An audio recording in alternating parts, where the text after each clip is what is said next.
De radioemisoras UCR. Interferencia.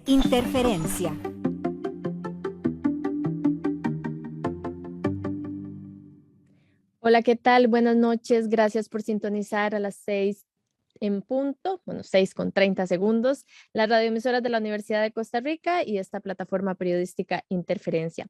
Soy Hulda Miranda, les acompaño este miércoles 17 de noviembre, transmitiendo en vivo en las tres frecuencias universitarias 96.7 FM, 101.9 FM y 870 en amplitud modulada.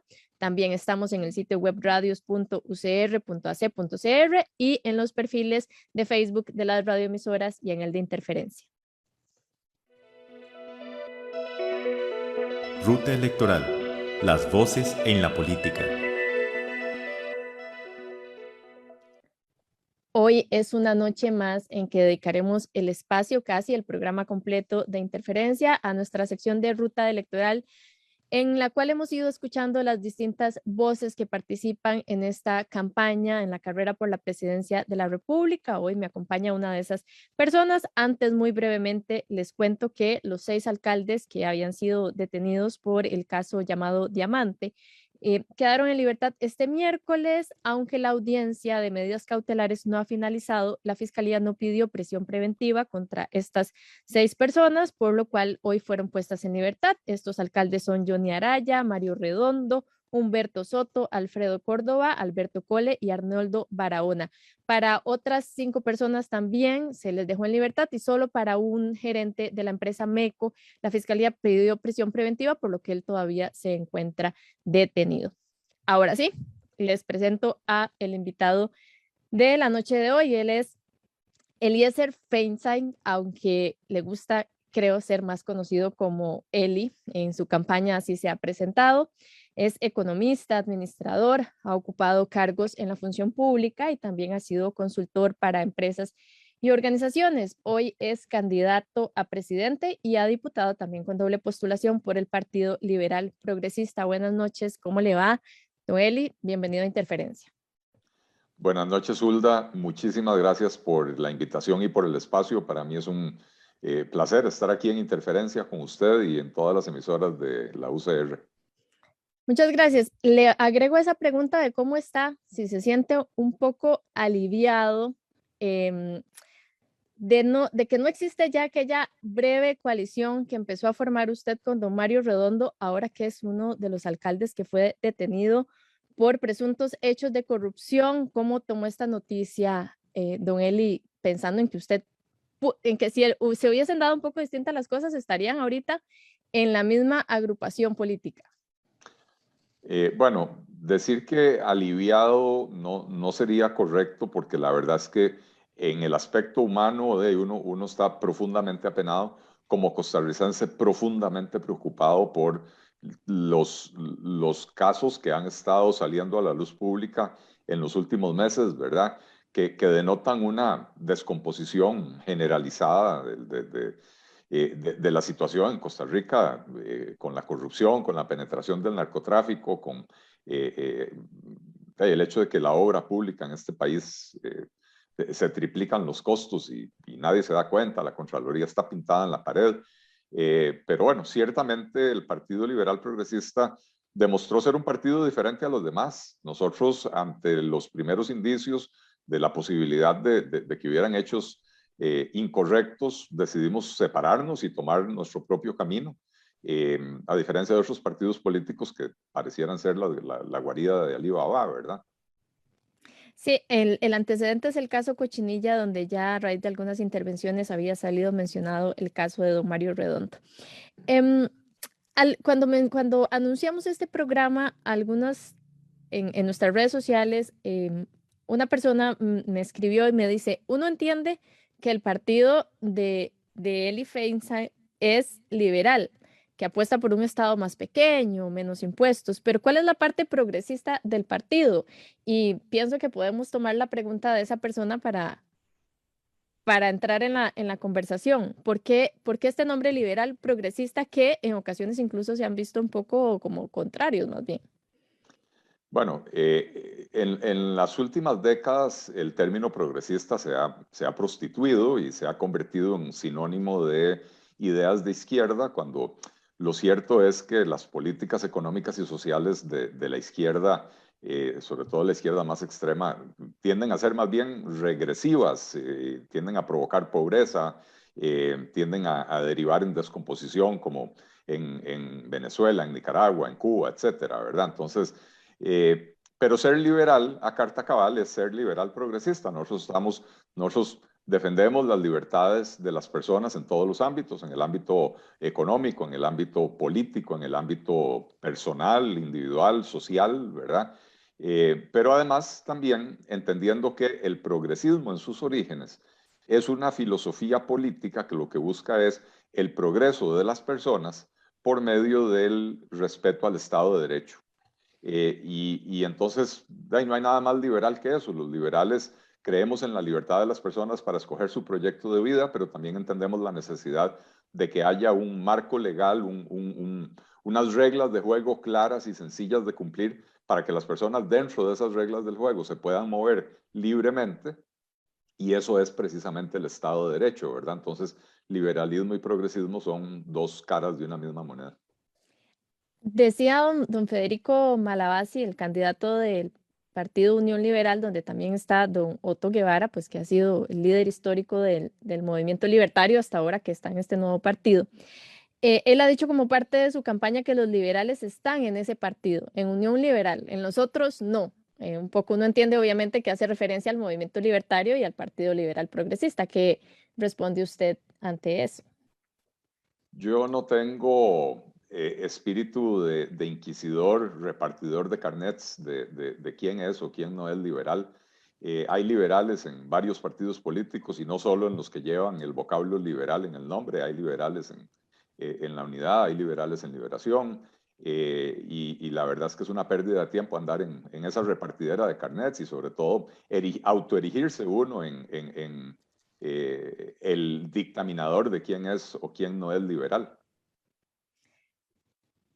Ahora que mencionaba usted, Noeli, la parte de las libertades en todos los ámbitos, cuando nos explicaba lo de liberal progresista, quisiera zanjar de una vez o entender claramente la posición de su partido y la suya, por supuesto, sobre el tema del aborto, porque en años anteriores le he leído entrevistas o posiciones sobre discutir el tema. Me parece que en el votómetro del Estado de la Nación es el partido ya de la posición de que sí en casos de violación. Hablando, y lo traigo a mención obviamente por el tema del progresismo, de cuando han sido objeto de discusión el tema de derechos humanos, y este es uno de los temas que algunos grupos, los grupos feministas han estado poniendo sobre el debate. ¿Cuál es la posición del Partido Liberal Progresista? Hulda, nosotros creemos que el país tiene problemas muy profundos que tienen que ver con desempleo y hambre, con inseguridad, y que el debate en la campaña política debería centrarse en cómo resolver esos problemas y no volver a caer en la polarización que se dio hace 4 años alrededor de temas que al final de cuentas la sociedad como tal tiene que resolver, pero que el entorno, el ambiente de una campaña política no permite tener la discusión pausada que es necesaria. Nuestra posición es, estamos de acuerdo con lo que está en la legislación costarricense, desde hace más de 70 años ya se aprobó la norma técnica para regularlo, y deberíamos de concentrarnos, como digo, en resolver los problemas de fondo de la sociedad costarricense, ¿verdad? ¿Cómo hacemos para resolver el problema que tienen casi 400,000 costarricenses que no tienen trabajo, el problema que tienen otro tanto de costarricenses Obviamente que están subempleados? son temas importantes y en parte los hablaremos en esta conversación, pero pensaría yo que no puede uno por un tema decir que otros no son importantes cuando hay grupos reclamando, sobre todo en ámbito de derechos humanos. Y como le decía, ha sido un tema en el que de pronto no he visto tanta claridad de parte del partido, y sí, alguien también me mencionaba ahora, en el votómetro dicen ellos que sí, en casos de violación, la despenalización completamente del aborto no está en la agenda del Partido Liberal Progresista. No está en nuestra plataforma, no creemos que sea el momento para entrar en esa discusión. Sí creemos que dentro del aborto el aborto impune, que lo llama la legislación, debería de incluirse el tema de los casos de violación. Pero ciertamente hay muchos temas que son importantes, Hulda, pero hay momentos para discutir cada uno de ellos. Y nuestra posición no es ambigua, es bastante clara. Estamos de acuerdo con lo que contiene la legislación y estamos dispuestos a ampliarlo en casos de violación. Bien, hablemos de algunas de sus propuestas. Alguna de las más difundidas, creo que es inevitable, probablemente nadie que viva en el gran área metropolitana no ha visto una de sus vallas diciendo voy a eliminar 90 impuestos. La propuesta, bueno, obviamente partimos de que como presidente no se pueden eliminar impuestos y que dependerá de una asamblea legislativa que acoja esos proyectos, pero en lo concreto usted ha dicho que esos 90 impuestos solo recaudan 10% de los ingresos fiscales y que sale más caro el proceso de recaudarlos. Tal vez son muchos 90, pero tal vez algunos de esos impuestos, ¿cuáles son? ¿Cuánto se recauda y cuánto se gasta en esa recaudación que dice su plan, que es más de lo que se recibe? En el país hay 110 impuestos aproximadamente, de acuerdo con un listado que tiene publicado el Ministerio de Hacienda. Eso no considera los que cobran los municipios, son los... Sí, no, incluye todo: timbres, patentes, impuesto de bienes inmuebles, todo está incluido ahí. Entonces hay aproximadamente 110 impuestos y 6 de ellos representan el 94% de todo lo que recauda el gobierno central, ¿verdad? ¿Por qué no hablamos de eliminar los otros 104? Bueno, porque hay, por ejemplo, el impuesto de bienes inmuebles y hay algunos otros impuestos que financian a diferentes sectores del gobierno que son importantes. Impuestos como el impuesto al jabón de tocador, el impuesto al consumo de cemento, que es un impuesto que está diseñado para encarecer construirse una casa o construir locales comerciales o naves industriales para que los emprendedores y los empresarios puedan contratar más gente, ¿verdad? Impuestos que encarecen actividades productivas de una manera insensata. Por ejemplo, pensemos en la actividad de producir carne en este país. Hay un impuesto a los insumos agrícolas. Y si usted produce carne, tiene que tener una finca. Digo, si usted es ganadero, tiene que tener una finca, necesita insumos agrícolas. Hay un impuesto a los insumos agrícolas. Hay un impuesto a los concentrados alimenticios que se utilizan para darle una dieta balanceada al ganado. Entonces, alimentar al ganado es más caro. Hay un impuesto a los medicamentos veterinarios. Entonces, mantener a ese ganado sano es más caro. Luego hay un impuesto a el sacrificio del animal. Y hay otro impuesto al destace del animal, ¿verdad? Solo ahí ya llevo 5 impuestos específicos que encarecen toda la actividad agrícola y agropecuaria. Bueno, la primera parte agrícola y la segunda parte específicamente la agropecuaria, ¿verdad? Entonces hay impuestos de esa naturaleza que realmente son un sinsentido, pero que además, como decía, ese 6% de recaudación que recogen 104 impuestos, tienen 104 impuestos. Hay un ejército de funcionarios trabajando en la administración y recaudación de esos impuestos. ¿Cuánto se gasta en la recaudación? Porque la propuesta dice un poco esto, digamos, gastamos mucho recaudándolos y recibimos muy poquito. ¿Cuál es la relación de lo que gastamos con lo que recibimos? El Ministerio de Hacienda es muy opaco en esto y no publica esos datos. Nosotros hemos hecho algunos estudios y tenemos unos datos que no hemos publicado porque no están validados, pero sí revelan que lo que se recauda es menos de lo que cuesta ese acto de recaudación. Hemos intentado que el Ministerio de Hacienda publique los datos, que el Ministerio de Hacienda no tiene, imagínense, no tiene una contabilidad de costos que le permita a uno decir, ok, el impuesto al jabón de tocador, la administración cuesta tanto, se recauda tanto. Sí, gastamos tanto, pero ustedes hicieron un estudio que lo van a publicar próximamente, en algún momento. Nosotros hicimos un estudio con base en el cual hicimos la propuesta y cuando tengamos las manos en la masa, en el poder, entonces revelaremos los datos reales. ¿Y por qué no ahora, don Eli? Transparencia. ¿Por qué no ahora? Porque es un estudio que uno hace con base en el mejor conocimiento que se tiene desde afuera, ¿verdad? Incluso con colaboración, le voy a decir, de algunos ex funcionarios de Hacienda, ex viceministros de Hacienda, que no pueden revelar su nombre porque tienen puestos públicos o qué sé yo, que nos han ayudado a reconstruir esa información. Es un trabajo, ¿cómo se llama? Es un trabajo de investigación bastante complejo y realmente aquí los reflectores deberían de estar puestos en el Ministerio de Hacienda, que no revela esos datos.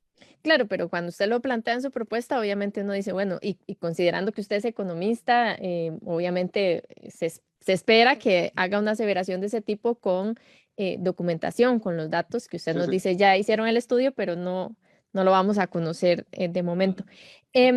También leí que la propuesta para reponer lo que se deja de recibir, aunque uno piensa, bueno, si se gasta más recaudándolos, obviamente eso repone de alguna manera, pero también habla usted de una reactivación, que es un poco, ¿verdad?, lo que vendría a compensar. ¿Cuál es el plan de reactivación económica? Bueno, lo que le ha faltado a todas las propuestas de reactivación de la economía y por lo cual han fallado, y sobre todo las de este gobierno, que ya en 2 o 3 ocasiones ha propuesto crear programas de crédito para poner crédito disponible al sector productivo y al final de cuentas ese crédito ha terminado en bonos del Ministerio de Hacienda, ¿verdad? Y no en hacer crecer la actividad productiva, que es la generación de confianza.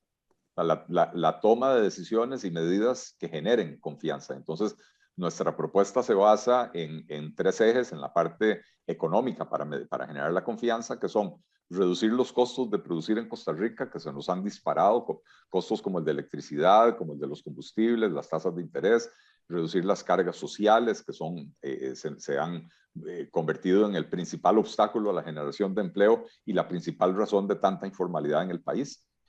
Un segundo eje que es la reestructuración del aparato estatal para permitir mayor eficiencia y la prestación de servicios de mejor manera a un menor costo.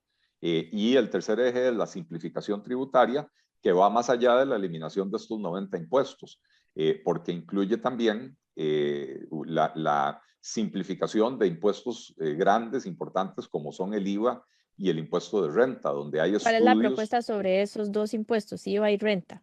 Bueno, en el caso del IVA hay un estudio hecho por el Instituto de Investigaciones en Ciencias Económicas que revela que cambiando la composición de la canasta básica tributaria para que refleje correctamente los patrones de consumo de los costarricenses, se puede bajar la tasa del IVA al 11% y aumentar la recaudación en alrededor de 60,000 millones de colones. Hay otro estudio publicado recientemente por Mauricio Soto y Pierre Bachas, que son un par de colegas economistas. Este está publicado en el American Economic Journal, que es una revista profesional de economía de Estados Unidos bastante seria, donde ellos analizan el impuesto de renta costarricense, hacen un análisis de elasticidad del impuesto, ¿verdad? Y llegan a la conclusión de que disminuyendo la tasa del impuesto de la renta y eliminando algunas exoneraciones que no tienen que ver ni con generación de empleo ni con programas sociales, se puede aumentar la recaudación hasta en un 80%. Y entonces nuestra propuesta va muy en línea y de la mano de esos estudios para poder bajar las tasas de los impuestos, lo cual nuevamente refuerza la confianza, incentiva la inversión, pero a la vez nos permite aumentar la recaudación. El sistema tributario costarricense es tan ineficiente que bajando las tasas de interés se puede mejorar la recaudación. Perdón, las tasas de los impuestos. Habla usted en ese plan de reactivación de la reestructuración del aparato estatal. Ha hablado de fusionar algunas instituciones, cerrar otras, también de impulsar un proyecto de empleo público. El proyecto de empleo público que menciona su plan de gobierno es uno distinto al que está en la corriente legislativa. ¿A usted está de acuerdo con el que está en la corriente legislativa? ¿Lo cambiaría? ¿Cuál es la propuesta sobre esto? Nosotros hemos dicho que el que está en la corriente legislativa es una olla de sopa a la que se le echó tanta agua que ya no sabe mucho. aún así lo apoyamos. Creemos que es importante su aprobación. Y sin embargo, hoy, ahora, media hora antes de entrar a esta entrevista, me enteré que ¿cómo se llama?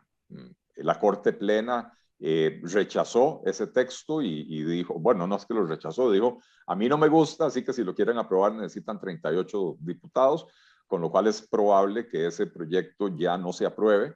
En todo caso, en nuestro plan de gobierno hay cosas que podrían cambiar de aquí a mayo. Y bueno, si cambia la realidad, cambian las propuestas. Lo que sí es que estamos comprometidos con una reforma del empleo público que si la actual no se aprueba, lo volveremos a intentar haciéndole las correcciones que creemos que es necesario introducir. ¿Qué más incluye esa reforma del aparato estatal? Tal vez de lo más relevante, porque son varios puntos. Hay una reforma que para mí es crucial, que es fusionar el Ministerio de Agricultura y Ganadería, el Instituto de Pesca y Acuicultura, el Ministerio de Industria y Comercio y todas las entidades satélites que tienen, sobre todo el MAG, fusionarlas en un solo Ministerio de la Producción. Esto nos va a permitir cambiar por completo la dinámica de formulación de política pública en este país. Hoy lo que tenemos es una dispersión de políticas sectoriales que muchas veces son incompatibles entre sí, chocan entre sí. Y le doy un ejemplo. Si el sector porcicultor no puede competir con la carne importada que entra libre de arancel, van y se reúnen con el ministro de Agricultura, le plantean la situación, el ministro de Agricultura toma la salida fácil y dice, ok, vamos a promover una subida del arancel de importación. Para el porcicultor esa es una solución porque se va para la casa sabiendo que va a poder competir con el producto importado. Sin embargo, eso desencadena una serie de eventos que al ministro de Agricultura le pelan, ¿verdad? Por completo le pelan. Por ejemplo, los representantes de la industria de los embutidos al día siguiente van a ir a reunirse con la ministra de Industria, le van a decir, mire señora, la decisión que tomó su gobierno me encarece a mí el insumo básico, que es la carne de cerdo. Entonces yo tengo ahora que subir el precio. Y si hablamos de jamón y mortadela y chorizo, tal vez no es tan importante, pero cuando hablamos del salchichón, que es la principal fuente de proteína animal en la dieta de las personas más pobres de este país, entonces los platos rotos de esa decisión que tomó el gobierno la van a pagar las personas más pobres del país. Y ahí tiene usted una buena razón de por qué la pobreza no disminuye en Costa Rica a pesar de la enorme inversión que hacemos en la política social de nuestro país. No es la única, pero es una de ellas. Pero no solo los industriales se van a quejar, los dueños de sodas y restaurantes, los dueños de hoteles, todos, porque cada vez es más caro el menú, cada vez es más caro atraer comensales o atraer turistas, ¿verdad? Y entonces esa decisión para ayudarle a un sector me desencadenó afectaciones en otro montón de sectores. Si usted tiene un ministerio de la producción, cuando el porcicultor va a presentar su situación, a decir, miren, no puedo competir con la carne importada, la ministra de la Producción no va a poder tomar la salida fácil de aumentar el arancel. Se va a tener que sentar con los porcicultores a preguntarles, mire, ¿por qué no puede usted competir? Bueno, la respuesta es obvia. La electricidad es carísima, los combustibles son carísimos, las tasas de interés son elevadísimas, adquirir seguros en Costa Rica es prácticamente imposible, las cargas sociales nos están matando, los precios de los insumos agrícolas porque tenemos monopolios de importación y porque tenemos un registro de agroquímicos que no permite desde hace 15 años inscribir nuevos productos, los agroquímicos son carísimos. Entonces ahora la ministra de la Producción le toca sentarse a promover una política para disminuir los costos, para que el porcicultor pueda ser más competitivo, pero de paso, al disminuir los costos, hace que el industrial sea más competitivo, que el comerciante sea más competitivo, que el restaurantero, el dueño de soda, el dueño de hotel, todos se vuelven más competitivos. A eso es a lo que nosotros llamamos tener una política de desarrollo productivo integral, coherente para el país, que el país no ha tenido en más de 40 años. 6:25 de la noche estamos conversando con Eliezer Feinstein, candidato a la presidencia de la República. En los minutos que nos quedan, quería comentarles sobre también algunas propuestas que ya han salido en medios de comunicación, que han llamado la atención de su plan de gobierno, y específicamente están relacionadas con el ámbito de la educación, los vouchers para que las familias decidan si sus hijos van a centros educativos privados y educación en el hogar. De pronto pareciera, viendo estas propuestas, que no queda muy claro en el caso del MEP, es decir, ¿cuál es su visión, don Eliezer, sobre el MEP como tal? Si es posible que dando vouchers, pues muchos estudiantes quieran ir a los centros educativos, que además es todo un reto de dónde salen los recursos para eso, pero ¿cuál es su visión sobre cuál es el papel que debería tener entonces el MEP? ¿El MEP debería ser muy pequeñito o ser un ente rector de estos centros también privados? ¿Cómo funciona la propuesta? Bueno, empecemos por decir que la propuesta de los vouchers, como bien lo dice en el plan de gobierno, es un plan piloto para demostrar su validez. Nosotros pretendemos hacer política basada en evidencia. En la mayoría de los lugares donde se ha aprobado el sistema de vouchers ha funcionado muy bien y lo queremos probar en Costa Rica para demostrar que sirve, y si no sirve, pues no se continúa, ¿verdad? Entonces es un plan piloto que lo queremos hacer en un cantón urbano, metropolitano, y un cantón de zona rural, a ver cómo funcionan en los diferentes escenarios. El Ministerio de Educación tiene una labor fundamental que cumplir, que es garantizar a todos los estudiantes costarricenses el acceso a educación de calidad, y eso no lo está haciendo hoy, ¿verdad? Hoy vemos las pruebas PISA, los resultados van como el cangrejo. Desde el año 2009, cada 3 años se vienen aplicando las pruebas PISA y los resultados cada 3 años han sido peor que en la medición anterior. Hoy el estudiante de 15 años promedio de Costa Rica, según estas pruebas PISA, es un joven que, a pesar de haber pasado 9 años en la educación formal y más si estuvo en el kinder, ¿verdad?, en la preescolar, es un estudiante que no tiene comprensión de lectura, que no domina las operaciones aritméticas básicas, sumar, restar, dividir, multiplicar, y que no domina el idioma extranjero, a pesar de la enorme inversión que se viene haciendo en el país en bilingüismo desde hace un par de décadas, ¿verdad? Perdone que lo interrumpa, es que como nos queda un minuto nada más, quería ver si nos hablaba de esta propuesta del estudio en casa. ¿Está pensado un poco para familias que tienen conectividad, que no están en hacinamiento? O sea, no cualquier familia puede tener a sus hijos, y ya lo vimos con la pandemia, estudiando en su casa, todos los problemas que esto ha traído. Está pensado, Hulda, en el siglo XXI, donde queremos promover los nómadas digitales que se van a venir a Costa Rica y probablemente quieren educar a sus hijos en un sistema diferente del que tenemos aquí en el MEP, que le está fallando terriblemente a la juventud. Estamos pensando en las familias que quieren una alternativa diferente y tal vez no pueden costear los estudios en una escuela privada. Está pensado en ofrecerle a los costarricenses alternativas, porque al final de cuentas, Hulda, el sistema educativo es para servirle al estudiante y hoy eso no está sucediendo.